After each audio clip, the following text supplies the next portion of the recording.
聋了！不要打人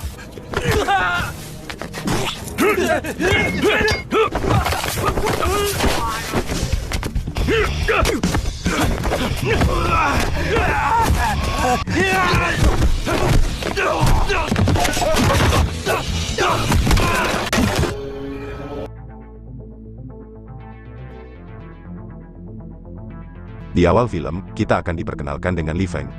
Ia adalah seorang petarung gaya bebas yang sudah puluhan kali memenangkan pertarungan.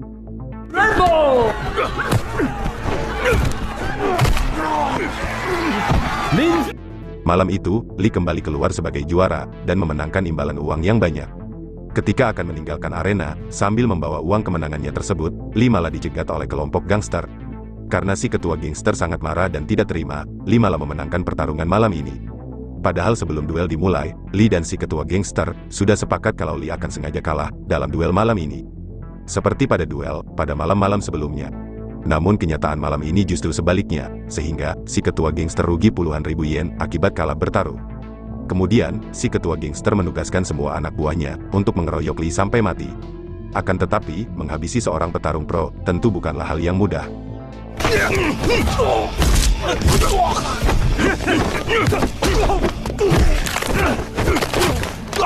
Li mampu mengalahkan mereka semua, walaupun ia hanyalah seorang diri.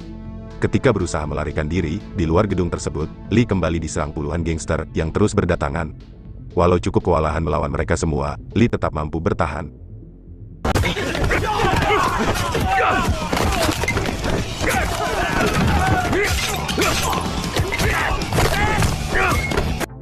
Namun sialnya, ia malah ditabrak oleh tangan kanan si ketua gangster. Lalu di keesokan harinya, kita akan diperkenalkan dengan Yong, yang merupakan seorang kepala kuli bangunan. Saat dalam perjalanan menuju ke tempat proyek, Yong tanpa sengaja melihat seseorang terkapar, tak sadarkan diri di tepi danau. Yang mana ternyata, itu adalah Li, petarung yang dikeroyok tadi malam. Kelompok gangster mengira kalau Li sudah mati, kemudian membuang jasadnya ke danau. Namun ternyata, Li masih bernafas, dan Yong pun langsung membawanya ke rumah untuk diobati.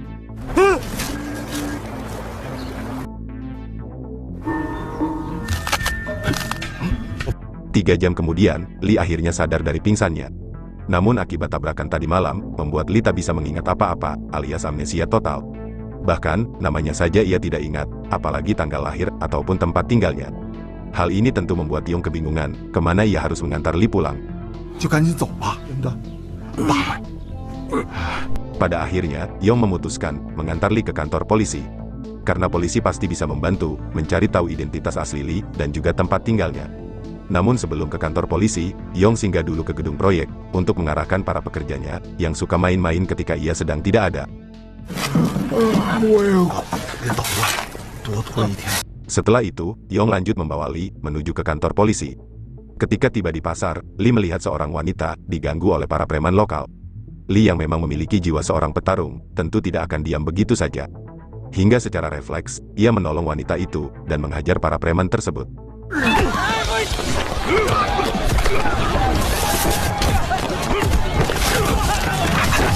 Di mana hal itu justru membuat Yong takut mengetahui bahwa Li sepertinya suka melibatkan diri dalam masalah orang lain. Pada akhirnya, mereka berdua tiba di kantor polisi. Kemudian, Yong meminta bantuan temannya yang ternyata wakil ketua polisi. Yong ingin si wakil polisi mencari tahu latar belakang Li dan segera mengantarnya pulang. Karena jika Li terus bersama dirinya, Yong khawatir akan terus terlibat masalah, karena Li sepertinya suka sekali berkelahi, terutama berkelahi dengan para preman. Dan hal itu terbukti ketika Li kembali terlibat pertikaian dengan seorang preman yang baru saja ditangkap polisi. Karena preman ini malah dengan beraninya menantang Li berduel, padahal satu tangannya sedang diborgol. Li yang pantang untuk ditantang, tentu tanpa ragu menjabaninya, hingga inilah yang ia perbuat.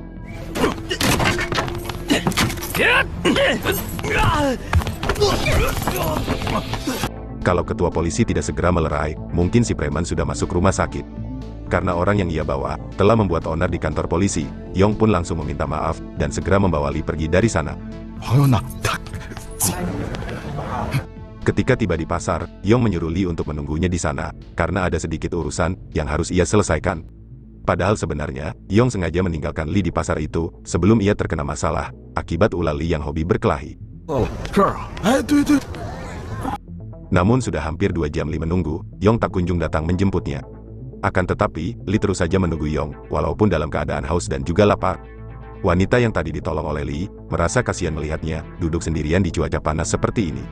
Wanita ini diketahui bernama Mia. Mia lantas menghampiri Li, sembari memberinya semangkok makanan. Sebagai bentuk ucapan terima kasih, karena Li sudah menolongnya dari gangguan para preman pasar tadi. 拿着吧。谢谢。 Pada adegan lain, kita akan diperkenalkan dengan Chen, ketua gangster yang menugaskan tangan kanannya untuk mengeroyok Li sampai tewas. Tangan kanan Chen yaitu Tom, lantas datang melapor terkait tanah yang akan mereka beli, sampai saat ini masih terkendala. Karena si pemilik enggan menjual tanahnya, meskipun dengan harga yang tinggi. Menanggapi hal itu, Chen lantas menugaskan Tom melakukan cara apapun agar tanah tersebut bisa dibeli. Meski harus memakai cara yang brutal sekalipun, Chen sama sekali tidak peduli.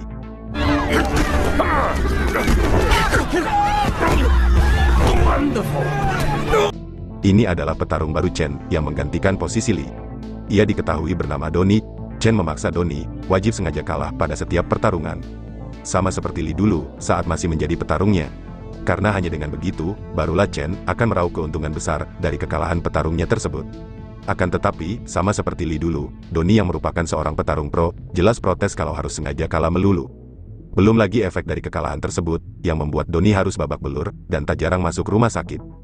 Karena jika terus saja mengalah, tentu reputasi Donnie sebagai petarung pro akan tercoreng. 赢了很多钱。赢吗？啊？ Namun Chen yang seorang ketua gangster serakah, jelas sama sekali tidak peduli dengan reputasi petarung yang ia pegang. Karena kekalahan petarungnya tersebutlah yang membuat ia kaya raya. Chen menasehati Donnie agar selalu patuh pada perintahnya. Karena sekali saja ia membantah, maka Donnie akan bernasib sama dengan Li, petarung yang berani membangkang perintahnya. 合作，跪着挣钱，要不就好了。 Di keesokan harinya, Li mendatangi Yong di tempat konstruksi. Li dengan polosnya bertanya kepada Yong, kenapa Yong tega membuangnya di pasar, sendirian dalam keadaan lupa ingatan. Dengan berat hati Yong pun menjawab, kalau ia sudah tidak ingin lagi berurusan dengan Li, yang sepertinya suka membuat masalah.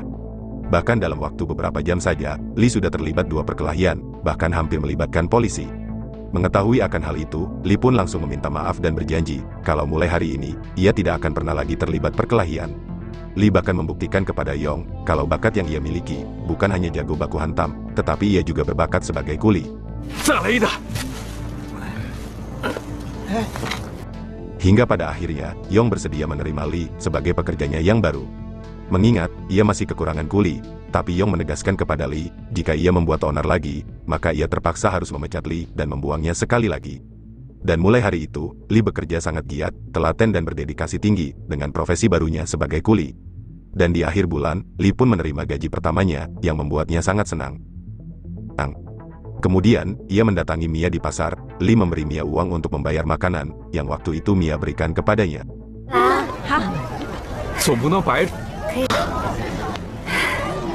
Jelas Mia menolaknya, karena makanan tersebut, ia berikan sebagai bentuk terima kasih. Karena Li sudah menolongnya dari gangguan para preman waktu itu. Kemudian, Mia meminta bantuan Li menjaga dagangannya sebentar saja. Karena Mia harus pulang ke rumah untuk mengambil sesuatu. Namun saat akan pergi, Mia malah diganggu oleh orang sinting. Untung saja, ada Li yang menolong Mia tanpa membuat keributan sedikit pun.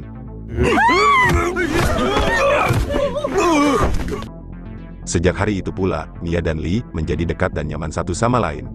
Li sangat bahagia dengan kehidupan barunya ini, meskipun Li masih belum ingat apa-apa tentang kehidupannya yang dulu.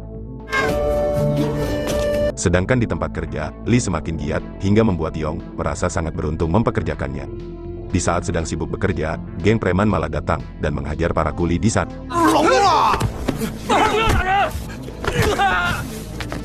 Meskipun di dalam hati, ia sangat ingin menghajar para preman pembuat onar tersebut.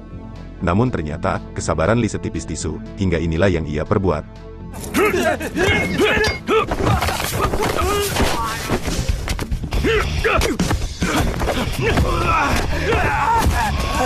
Kalau saja polisi tidak segera datang, para preman tersebut mungkin sudah jadi tumbal proyek.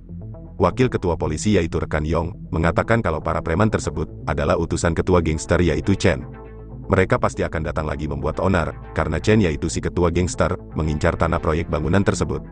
Wakil ketua polisi memperingatkan Yong agar berhati-hati dan segera melapor ke polisi jika para preman tersebut datang lagi. Ternyata, si ketua gangster yaitu Chen sudah berusaha menyuap ketua polisi dalam upaya mendapatkan tanah tersebut. Untung saja ketua polisi ini adalah aparat jujur, sehingga ia menolak mentah-mentah uang suap dari si ketua gangster tersebut. Meskipun jumlah uang yang ditawarkan berjumlah 50 kali lipat dari gaji bulanan si ketua polisi. Ternyata tanah tersebut adalah milik Yong, yang akan ia bangun panti asuhan untuk menampung anak-anak terlantar. Sedangkan tujuan Chen mengincar tanah tersebut, tak lain untuk membangun tempat hiburan haram. Mulai dari kasino, markas barang haram, hingga klub malam yang menyediakan jasa wanita penghibur. Have a nice day, madam.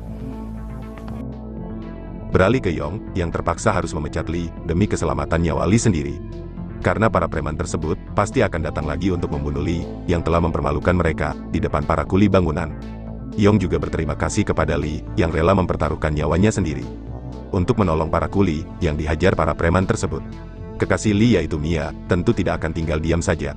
Melihat Lee luntang-lantung di jalanan tanpa tempat tinggal dan pekerjaan, Mia lantas menawari Lee bekerja dengan dirinya dan juga tinggal di rumahnya.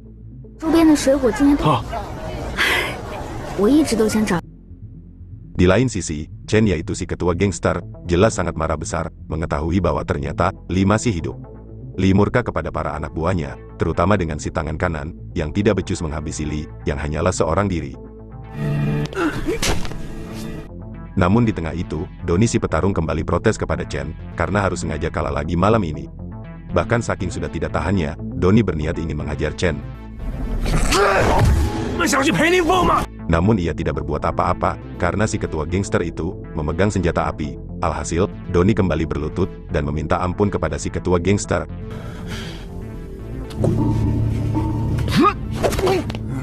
Kemudian, Chen mengajak sebagian anak buahnya untuk memberi pelajaran kepada Yong dan merampas paksa lahan proyeknya. Sementara si tangan kanan, ia tugaskan mencari Lee dan membunuhnya malam ini juga. Sesampainya di tempat proyek, Chen dan anak buahnya langsung menghajar para kuli di sana.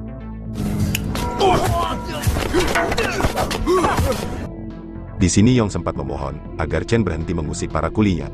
Dan bahkan, ia bersedia membayar berapapun yang Chen minta. Namun tentu saja Chen menolak, karena yang ia inginkan adalah tanah lahan tersebut. Akan tetapi, Yong tidak mungkin menyerahkan tanahnya. Karena pada lahan tersebut sedang berlangsung proyek pembangunan, di mana ia sudah berjanji kepada almarhum istrinya untuk membangun sebuah panti asuhan bagi anak yatim piatu. Akan tetapi, Chen tidak peduli dengan semua alasan tersebut. Kemudian, ia menculik putri Yong. Jika Yong ingin putrinya kembali dengan selamat, Yong harus menandatangani surat pengalihan tanah lahan tersebut. Yong lantas memukul Chen untuk mengambil putrinya kembali. Chen pun marah dan langsung menghajar Yong sampai tergeletak tak berdaya.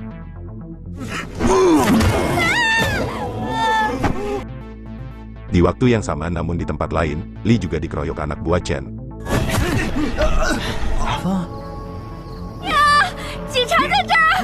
Di tengah itu, Mia pun muncul sambil berteriak memanggil polisi. Sehingga para anak buah Chen bergegas melarikan diri. Kemudian, Chen membawa Mia ke tempat Yong, karena ia yakin kelompok Chen juga pasti menyerang Yong. Dan benar saja, sesampainya di sana, Lee mendapati Yong telah sekarat.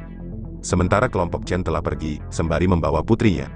Sebelum mengembuskan nafas terakhir, Yong meminta Lee berjanji kalau ia harus menyelamatkan putrinya, yang kini diculik oleh Chen. Yong juga meminta Lee berjanji agar Lee menjaga putrinya, seperti menjaga anak kandungnya sendiri.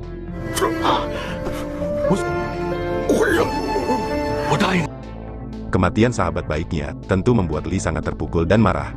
Sehingga pada akhirnya, Lee bisa mengingat kembali masa lalunya. Yang mana ternyata, Chen dan kelompoknya lah yang nyaris saja membunuh Lee. Kenyataan tersebut tentu semakin membuat Lee murka kepada Chen. Sementara itu, Chen kembali murka kepada anak buahnya, yang lagi-lagi gagal dalam misi membunuh Lee. Chen sangat yakin kalau sebentar lagi, Lee akan datang ke markasnya untuk balas dendam sekaligus menyelamatkan anak Yong. Namun sebelum hal itu terjadi, Chen berencana akan menjebak Lee. Tak lama kemudian, Lee pun muncul di markas dan berhasil memojokkan tangan kanan Chen. Tangan kanan Chen menyebutkan kalau putri Yong disekap di ruang gedung sebelah utara. Li pun langsung mendatangi ruang tersebut dan berhasil menghabisi seorang pengawal di sana. Hingga pada akhirnya, Li berhasil menemukan Putri Yong. Namun ternyata, ini semua hanyalah jebakan, agar Chen dan kelompoknya bisa membuat posisi Li terpojok. Kemudian, Chen menugaskan si ketua preman untuk bertarung dengan Li sampai mati.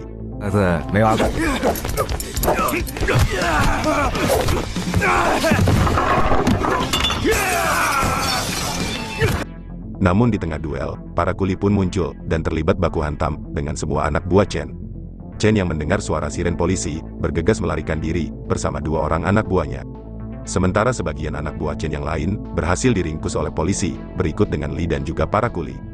Namun pada akhirnya, Li dan para kuli tersebut tidak jadi ditahan.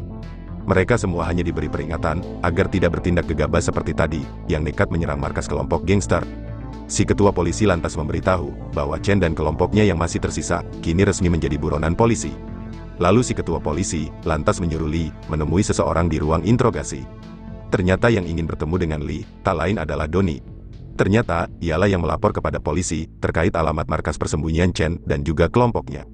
Donnie juga meminta maaf kepada Li yang terlibat dalam upaya untuk membunuhnya.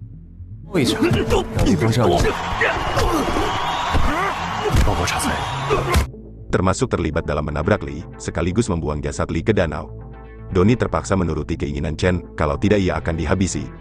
Donnie sangat menyesali keterlibatannya tersebut, dan sekarang ia bersedia membantu Li dalam membalaskan dendam kepada Chen. Mendengar semua pengakuan Donnie, Li pun bersedia memaafkannya.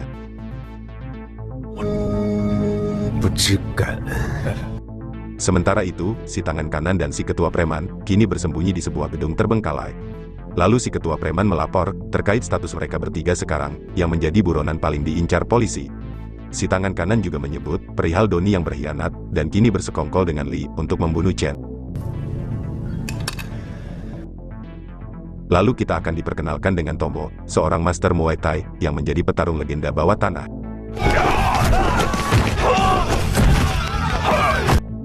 Selesai memenangkan pertarungan, Tomo melakukan pertemuan dengan Chen. Chen mengatakan kepada Tomo bahwa ada seorang petarung juara bertahan yang ingin menantang Tomo bertarung. Petarung yang dimaksud oleh Chen tak lain adalah Li. Sebagai seorang legenda Muay Thai, pantang bagi Tomo menolak sebuah tantangan, ia pun tanpa ragu menjabaninya. Singkat cerita, si preman berhasil menemukan Donnie. Hingga mereka berdua terlibat baku hantam, malangnya si ketua preman berhasil membunuh Donnie.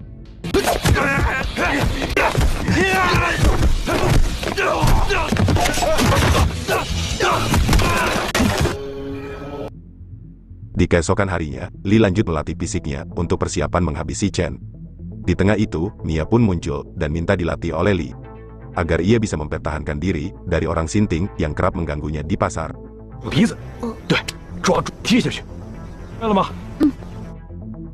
Di balik itu, anak Yong ternyata masih bersedih atas kehilangan ayahnya. Dan ia menyalahkan Li karena datang terlambat dalam menyelamatkan ayahnya. Ia yang kesal, memutuskan kabur dari rumah. Kemudian, Li dan Mia berpencar untuk mencari anak Yong tersebut. Namun sialnya, Mia malah diculik oleh Chen dan tangan kanannya.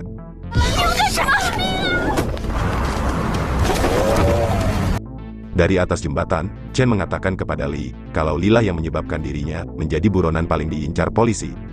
Chen juga mengalami kerugian materi yang sangat besar karena semua anak buahnya ditangkap polisi.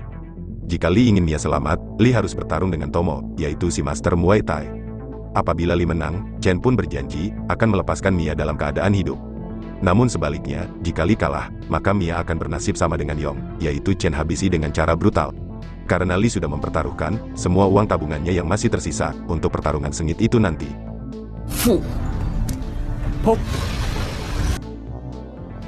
Ternyata, Putri Yong tidak kabur, tetapi pergi ke kuil, dan sekarang ia sudah kembali.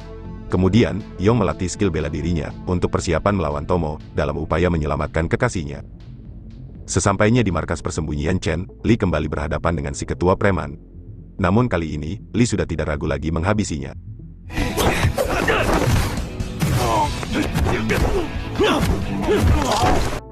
Setelah itu, pertarungan antara Tomo dan Li akhirnya terjadi.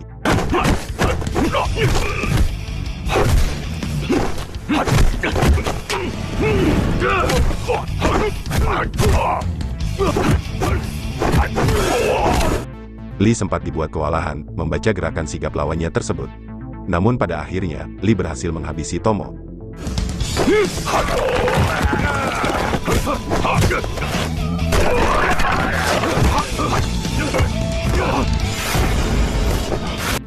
Kemudian, Chen dan si tangan kanan berusaha kabur sembari membawa Mia.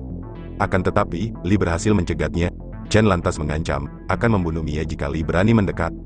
Kemudian, Lee memberi kode kepada Mia agar menggunakan teknik membela diri yang kemarin ia ajari, yaitu dengan meneriakkan kata orang Sinting, hingga inilah yang Mia lakukan secara refleks. Lalu di waktu yang bersamaan, para kuli muncul, menghajar Chen dan si tangan kanan. Hingga pada akhirnya, mereka berdua berhasil dijebloskan ke jeruji besi. Si ketua polisi lantas memberikan penghargaan kepada Lee atas jasanya dalam membantu polisi menangkap buronan paling diincar.